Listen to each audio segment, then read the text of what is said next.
The message of Hebrews. Memory verse. This is the main point of the things we are saying. We have such a high priest, who is seated at the right hand of the throne of the majesty in the heavens. Hebrews 8:1.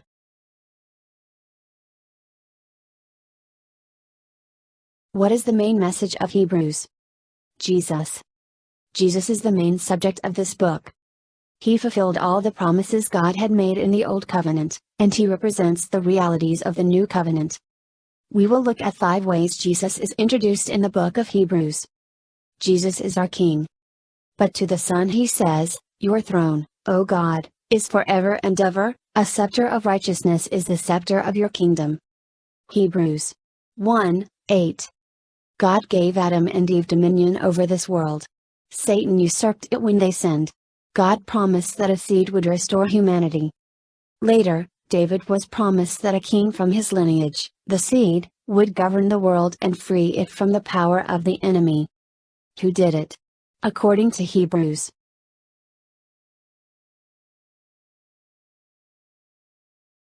The book of Hebrews, chapter 1, tells us that God installed Jesus as his son.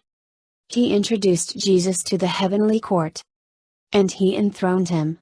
And gave him power.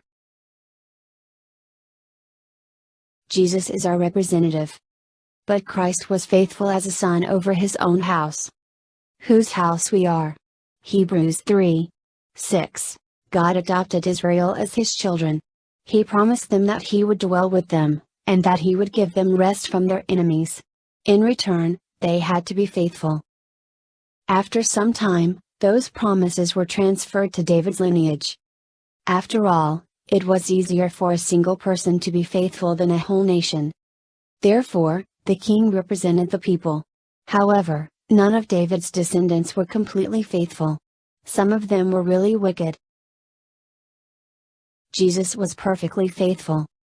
That's why Jesus is our representative.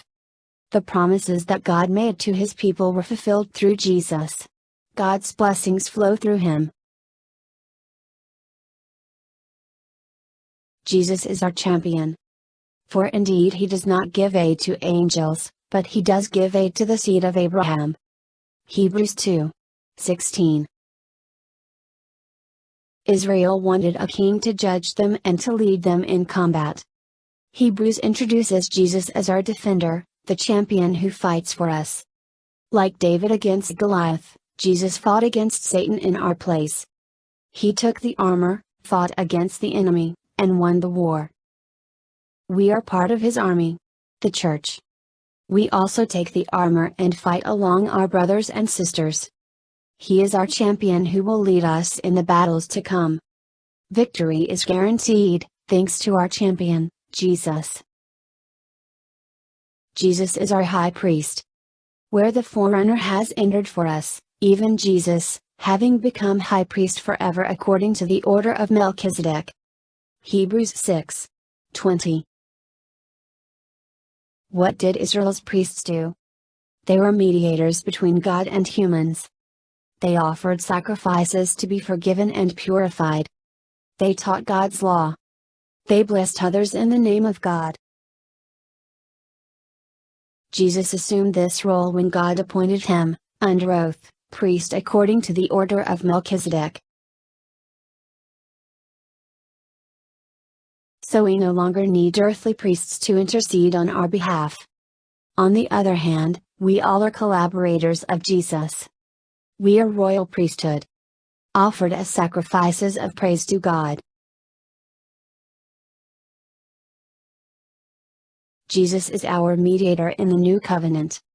In that he says, a new covenant, he has made the first obsolete.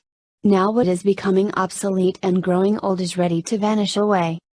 Hebrews 8:13. According to the book of Hebrews, why is the new covenant better than the old one? Here are just a few ways. In the old covenant, the earthly sanctuary is just a shadow of the one in heaven.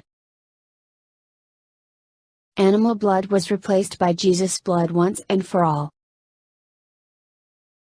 None of the old sacrifices made anyone perfect. The sacrifice of Jesus perfects us. There were many sacrifices in the Old Covenant.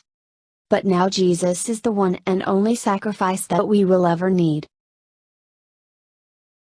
The priests were priests on earth for a short while, then died. Jesus is our immortal high priest forever and ever. The earthly priests were not perfect. There are many examples in the Old Testament. Jesus is now the only perfect priest.